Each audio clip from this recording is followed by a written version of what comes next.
ఇక కోచింగ్ సెంటర్లను కంట్రోల్లో పెడతాం, కేంద్ర గైడ్ లైన్స్ అమలు చేస్తాం. మంత్రి శ్రీధర్ బాబు ఫీజుల నియంత్రణపై కమిటీ ఏర్పాటును పరిశీలిస్తాం. పరిశీలించుడేం సార్, ఈ పాటికే జరగాల్సింది. ఫీజుల నియంత్రణ వేలకు వేలు లక్షలకు లక్షలు ప్రైవేట్ కార్పొరేట్లు మొత్తం రక్తం తాగుతున్నాయి. చిన్న బడ్జెట్ స్కూల్ ఏమో వాళ్ళు ఉన్నదో లేదో ఫీజులు వేసి వాళ్ళు చేస్తా ఉంటాయి, కానీ ఈ కార్పొరేట్ వ్యవస్థనే అక్రమంగా వేల కోట్లు కొడతా ఉన్నారు. నేను చెప్తా ఉన్నా మంత్రి శ్రీధర్ బాబు గారికి, సబ్ కమిటీ సభ్యులకు చెప్తా ఉన్నా, మీరు గనక విద్యా హక్కు చట్టాన్ని రాష్ట్రంలో ఇంప్లిమెంట్ చేయకపోతే ఈ విద్యార్థుల తల్లిదండ్రులను, కార్పొరేట్ లో చదువుతున్నటువంటి విద్యార్థుల పేద తల్లిదండ్రులు ఎవరైతే ఉన్నారో వాళ్ళతోని యుద్ధానికే దిగుతా నేను. వాళ్ళని తీసుకొచ్చి మీతోని యుద్ధానికి దిగడానికి సిద్ధంగా ఉన్నా. కాబట్టి నేను చెప్పేది విద్యా హక్కు చట్టం ఇది ప్రజల హక్కు.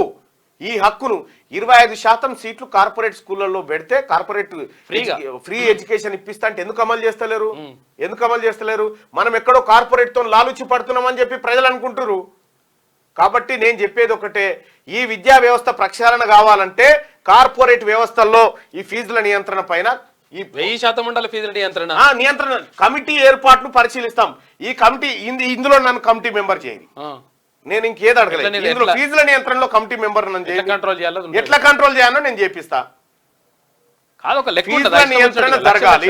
ఫీజుల నియంత్రణ జరగాలి. కార్పొరేట్ వ్యవస్థలో విద్యా హక్కు చట్టాన్ని అమలు చేసి 25% సీట్లను పేద పిల్లలకు ఉచితంగా ఇవ్వాలి.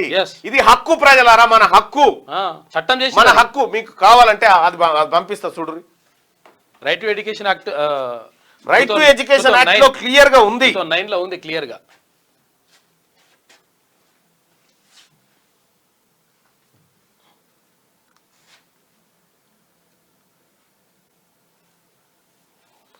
Education act, right to education act. అరే దాంట్లో రైట్ టు ఎడ్యుకేషన్ దాంట్లో వేసిన, గ్రూప్లో వేసిన ఒకసారి దేవా ఛానల్లో.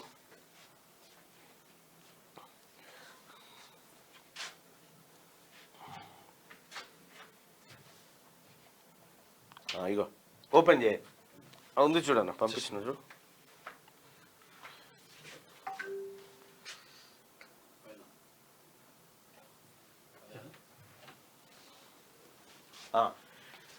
విద్యా హక్కు చట్టం కేంద్ర ప్రభుత్వం ఎవరైతే మీ పిల్లలు ప్రైవేట్ స్కూళ్ళల్లో, కార్పొరేట్ స్కూళ్ళల్లో చదువుతా ఉన్నారో, లక్షల ఫీజులు కడుతూ ఉన్నారో, ఓ తల్లిదండ్రులారా చూడండి, మీరు ఒక్కసారి చూడండి.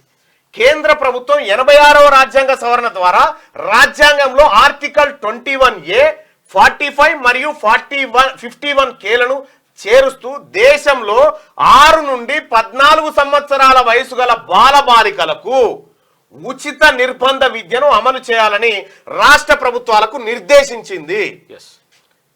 రిక్వెస్ట్ కాదు, నిర్దేశించింది. ఆర్టికల్ 21A ప్రకారం దేశంలోని 6 నుండి 14 సంవత్సరాల వయసు గల పిల్లలకు ఉచిత నిర్బంధ విద్యను అమలు చేయాలి. ఆర్టికల్ 45 ప్రకారం అన్ని రాష్ట్ర ప్రభుత్వాలు బాలబాలికలకు 6 సంవత్సరాల వయసు వరకు ఉచిత విద్యా సదుపాయాలు కల్పించాలి. ఆర్టికల్ 51K ప్రకారం బాలబాలికల తల్లిదండ్రులు లేదా సంరక్షకులు వారి సంతానానికి 6 నుండి 14 సంవత్సరాల వయసు గల వారిని విద్యకు అందించే సదుపాయాలను ఏర్పాటు చేయాలి. తదనంతరం కేంద్ర ప్రభుత్వం 2009లో బాలలకు ఉచిత నిర్బంధ విద్యా హక్కు చట్టాన్ని ఏర్పాటు చేసింది. అదేవిధంగా ప్రైవేటు విద్యా సంస్థల్లో బాగినాలే, అదేవిధంగా ప్రైవేటు విద్యా సంస్థల్లో ఆర్థికంగా వెనుకబడిన బలహీన వర్గాలకు 25% రిజర్వేషన్లు కల్పించాలని నిర్దేశించింది. ప్రైవేటు స్కూళ్లలో కూడా 25% ఫ్రీగా ఇవ్వాలి సీట్లు. చట్టం చెప్పింది, ఇది భారత ప్రభుత్వ చట్టం.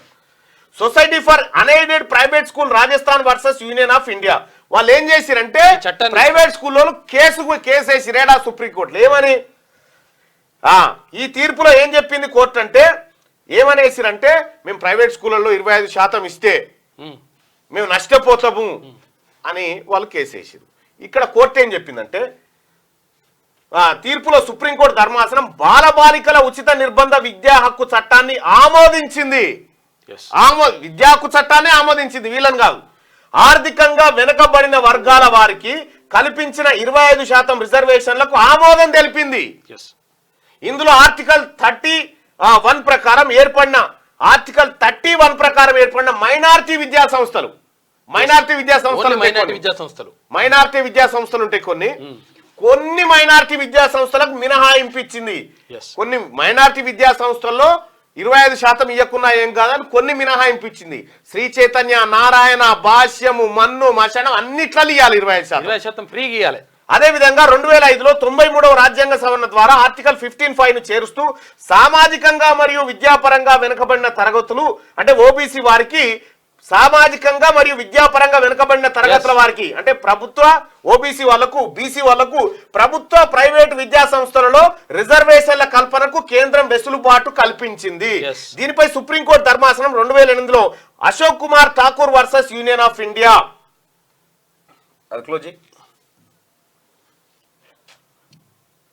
తీర్పులో కేంద్రీయ విద్యా సంస్థలలో ఓబీసీలకు 25% రిజర్వేషన్లకు ఆమోదం తెలుపుతూనే ప్రైవేటు విద్యా సంస్థలో రిజర్వేషన్ పై తేల్చలేదు. ఏది దాంట్లో ఇక సుప్రీంకోర్టు 5 జడ్జిలతో కూడిన ధర్మాసనము 2012లో Pratima educational and cultural trust versus union of India మధ్య జరిగిన కేసు విచారించి 2014లో తుది తీర్పు వెలువరిస్తూ 86వ రాజ్యాంగ సవరణ ద్వారా పొందుపరిచిన ఆర్టికల్ 21A మరియు 93వ రాజ్యాంగ సవరణ ద్వారా పొందుపరిచిన ఆర్టికల్ 15(5) ను ఆమోదిస్తూ ప్రభుత్వ ప్రైవేటు విద్యా సంస్థలలో కూడా షెడ్యూల్ కులాలు, షెడ్యూల్ తెగలు మరియు సామాజికంగా విద్యాపరంగా వెనుకబడిన ఓబీసీలు వారికి రిజర్వేషన్ల కల్పనకు ఆమోదించి అదే తీర్పులో ఆర్టికల్ 13(1) ప్రకారం ఏర్పడిన మైనార్టీ విద్యా సంస్థలకు మాత్రం మినహాయింపునిచ్చింది. ప్రజలారా, సుప్రీంకోర్టు కూడా 25% పేద పిల్లలకు సీట్లు ఇయ్యాల్సిందే ఫ్రీగా అని చెప్పింది. శ్రీ చైతన్య, నారాయణ, భాష్యం వీటన్నిట్లలో అమలైతా ఉందా? విజ్ఞానంలో అమలైతా ఉందా? రిజర్వేషన్లు కూడా ఇవ్వాలన్నది అమలైతుందా? 25% సీట్లు ఇవ్వాలన్నది. దాంట్లో కూడా ఏం చెప్పింది అనుకున్నాం, ఇంకా రిజర్వేషన్లు ఎట్లా ఇవ్వాలనేది. ఉమ్మడి ఆంధ్రప్రదేశ్ రాష్ట్రంలో ఈ సుప్రీంకోర్టు చెప్పిన తర్వాత పార్లమెంట్ చట్టం చేసిన తర్వాత ఉమ్మడి ఆంధ్రప్రదేశ్లో కాంగ్రెస్ పార్టీ ప్రభుత్వం ఏం చేసిందంటే జీవో నెంబర్ 14 తీసుకొచ్చింది. జీవో నెంబర్ 14 తీసుకొచ్చి ఉమ్మడి ఆంధ్రప్రదేశ్ రాష్ట్రంలో 2011లో జీవో 14 జారీ చేస్తూ బాలల ఉచిత నిర్బంధ హక్కు చట్టాన్ని అమలుకి తెస్తూ రాష్ట్రంలోని ప్రభుత్వ విద్యా సంస్థలలో 100% 6 నుండి 14 సంవత్సరాల మధ్య వయసు గల విద్యార్థులకు ఉచిత విద్యను అందిస్తున్నారు. అదేవిధంగా ప్రైవేటు విద్యా సంస్థలలో ప్రాథమిక విద్య నుండి సెకండరీ విద్య వరకు ఆర్థికంగా వెనుకబడిన బలహీన వర్గాల వారి పిల్లలకు ఎక్కడ ప్రైవేటు విద్యా సంస్థలలో ఈ జీవో దొరకలేదు, జీవో దాచిపెట్టిరు. ఈ జీవో దొరకలేదు, ఈ జీవో చూడన్నా ఎవరన్నా 2011లో జీవో 11ను జారీ చేసిరు. ఈ జీవోను కార్పొరేట్ శక్తులు కొంతమందితో కుమ్మక్కై దాచిపెట్టిరు. ఈ జీవో గనక నేను చెప్తా జర విద్యా సంస్థలో 100% ఇది ఇట్లుంటే ప్రైవేటు విద్యా సంస్థలో ప్రాథమిక విద్య నుండి సెకండరీ విద్య వరకు ఆర్థికంగా వెనుకబడిన బలహీన వర్గాల వారి పిల్లలకు 25% రిజర్వేషన్లు కల్పించారు. 25%. ఇందులో ఒకటేమో అనాథ పిల్లలు మరియు ఎయిడ్స్ బాధితుల పిల్లలకు 1%. ఇక 5% ఏమో షెడ్యూల్ కులాల వారికి, 10% ఏమో షెడ్యూల్ ఇది ఇందులో ఒకటి అనాథ పిల్లలు మరియు ఎయిడ్స్ బాధితుల పిల్లలకు 5% ఇవ్వాలి. అనాథ పిల్లలకు, ఎయిడ్స్ బాధితుల పిల్లలకు 5% ఫ్రీగా ఇవ్వాలి. షెడ్యూల్ కులాల వారికి, ఎస్సీ పిల్లలకు 10% సీట్లు ఇవ్వాలి ప్రైవేట్ కార్పొరేట్ దాంట్లో ఫ్రీగా. షెడ్యూల్ తెగల పిల్లలకు, ఎస్టీల పిల్లలకు 4% ఫ్రీగా ఇవ్వాలి. ఇక సామాజికంగా మరియు విద్యాపరంగా వెనుకబడిన తరగతులు, అగ్రకులాల నిరుపేదలకు, మైనార్టీలకు కలిపి 6% సీట్లు ఫ్రీగా ఇవ్వాలి. ఇస్తున్నారా?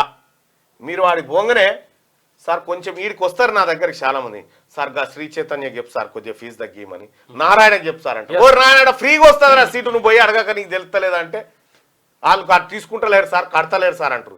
నేను చూపిస్తాను. అందుకే మీకోసమే ఈ వాట్సాప్ ఛానల్ కూడా పెట్టినా సోదరులారా. వాట్సాప్ ఛానల్ పెట్టు. ఈ వాట్సాప్ ఛానల్లో మీ పిల్లలు ఎవరైతే ప్రైవేట్ స్కూళ్ళలో చదువుతా ఉన్నారో, మీ పిల్లలు ఎవరైతే కార్పొరేట్ స్కూళ్ళలో చదువుతా ఉన్నారో వాళ్ళ దాంట్లో ముక్కు పిండి నేను వసూలు చేసిస్తాను మీ పిల్లలకు ఫ్రీ చదువు. ఆ వాట్సాప్ ఛానల్లో చేరు, ఎప్పటికప్పుడు మీకు సమాచారాన్ని అందిస్తూనే ఉంటా. ఇక్కడ తెలంగాణ రాష్ట్రంలో ప్రభుత్వ ప్రైవేట్ పాఠశాలలు ఎన్ని ఉన్నాయి?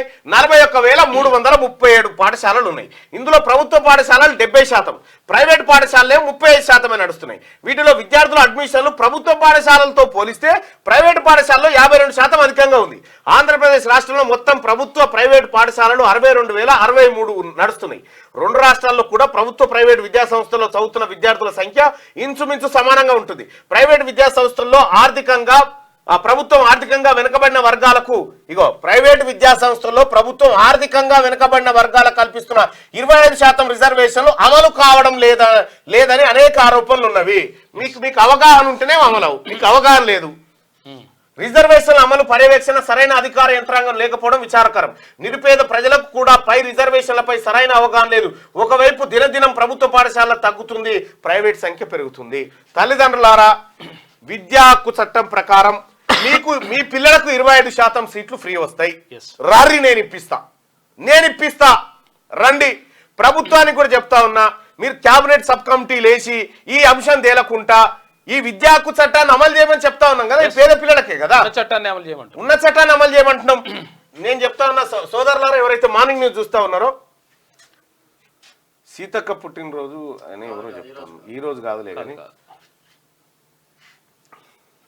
ఇక విద్యా హక్కు చట్టం గురించి, రైట్ టు ఎడ్యుకేషన్, ఇది వాట్సాప్. ఈ వాట్సాప్ గ్రూప్ లో చేరండి మిత్రులారా. ఎవరైతే మీ పిల్లలు చదువుతా ఉన్నారో, నేను ఏదో ఒక రోజు బాంబు పేలుస్తా. అన్ని ప్రైవేటు ఏది కార్పొరేట్ శక్తులు దాంట్లో ఉన్నాయో శ్రీ చైతన్యలో మీరు చదివియలేరు, బట్టకు పొట్టకు గతి లేకున్నా సరే మీ పిల్లల్ని ఆడబెట్టి చదివిపిస్తాం. మీకు అదే గొప్పది అనిపిస్తే ట్రింటీ స్కూల్ అన్న చౌటుప్పల్ చాలా ఉన్నాయి ఇట్లా పెద్ద పెద్ద కార్పొరేట్ స్కూల్స్ కాలేజెస్.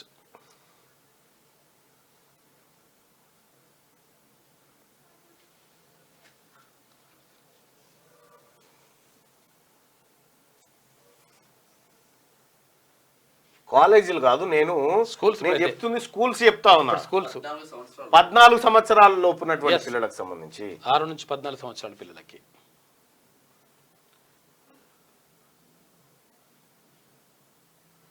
కాకపోతే ఫీజుల నియంత్రణ మాత్రం 100% ఉండాలి. ఫీజుల నియంత్రణ లేకపోతే చాలా ప్రాబ్లం అవుతుంది. ఇంజనీరింగ్ కాలేజీలలో కూడా ఉండాలి, మెడికల్ కాలేజీలలో ఉండాలి. నేను అందుకే చెప్తా ఉన్నా, ఆ విద్య ఏదైతే మీరు కమిటీ ఫీజుల నియంత్రణ కోసం కమిటీ వేద్దాం అనుకుంటారో అది మాకు ఇవ్వండి సార్, నాకు ఇవ్వండి.